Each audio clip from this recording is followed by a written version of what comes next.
युवती की हत्या की घटना का सफल अनावरण, 2 अभियुक्त गिरफ्तार, आला कत्ल बरामद।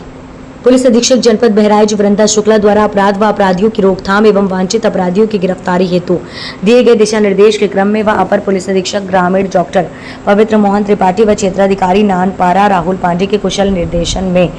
प्रशिक्षु क्षेत्राधिकारी हर्षिता तिवारी के नेतृत्व में कोतवाली नानपारा पुलिस स्वाट सर्विलांस को मिली सफलता। मुकदमा अपराध संख्या 0379/2024 धारा 103(1) 238 BNS से संबंधित अभियुक्त गण अरुण सैनी पुत्र बिंदेश्वरी सैनी निवासी ग्राम थाना मलहीपुर खुर्द जनपद श्रावस्ती हाल पता ग्राम संकल्पा थाना रुपाईडीहा जनपद बहराइच। कुलदीप विश्वकर्मा पुत्र नंद किशोर विश्वकर्मा निवासी ग्राम गंगापुर थाना रुपाईडीहा जनपद बहराइच को गिरफ्तार किया गया।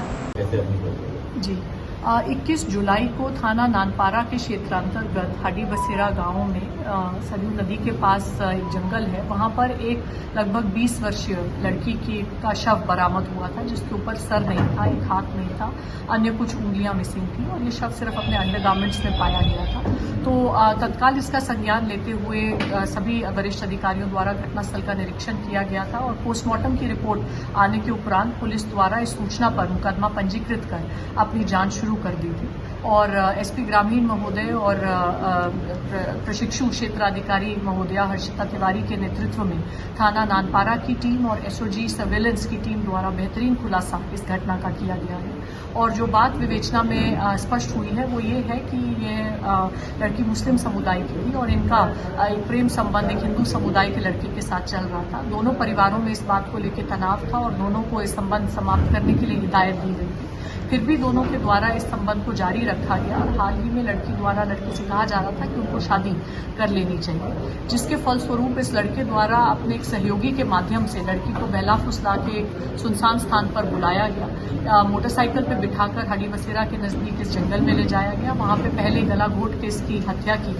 और फिर ताकि शव की शिनाख्त न हो सके एक बोगरा से इसका सर काटा गया, अन्य इसके बॉडी पार्ट्स को हानि पहुंचाई गई तथा इसके कपड़े भी उतारकर ये सभी चीजें आला कत्ल के साथ पानी में फेंक दी गई। तो इसमें बहुत परिश्रम के बाद और हमारी टीम द्वारा बेहतरीन इन्वेस्टिगेशन का उदाहरण देते हुए विभिन्न प्रकार के टेक्निकल और मैन्युअल एविडेंसेस को इकट्ठा किया गया है।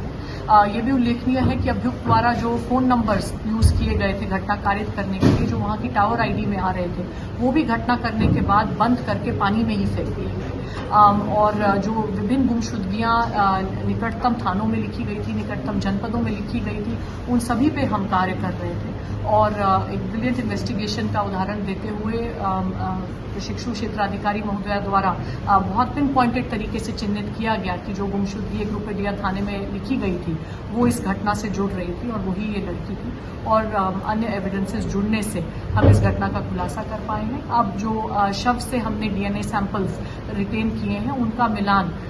मृतका के परिवारजनों के डीएनए से किया जाएगा। अभियुक्त के कपड़े भी बरामद कर लिए गए हैं जो कि मृतका के खून से लेस हैं, घटना के दौरान यूज करके वहीं जंगल में छुपा दिए गए थे, उनसे भी मृतका के डीएनए का मिलान किया जाएगा और माननीय न्यायालय से हम अनुरोध करेंगे कि इस दुर्दांत घटना के लिए दोनों अभियुक्तों को अधिक से अधिक सजा फास्ट ट्रैक ट्रायल के माध्यम से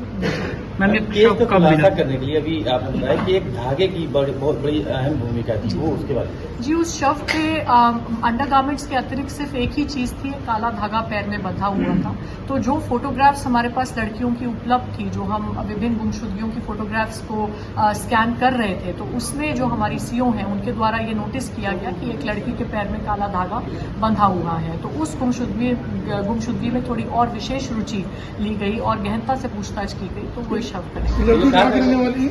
लड़की मूल रूप से हरदी थाना क्षेत्र की रहने वाली है, पर बचपन से ही अपने मामा मामी के यहाँ रूपेडिया थाना क्षेत्र में रहती है। मैम, ये शव कब बरामद हुआ था और हत्या कब की गई? ये शव 23 जुलाई को बरामद हुआ था और हत्या 21 जुलाई को की गई।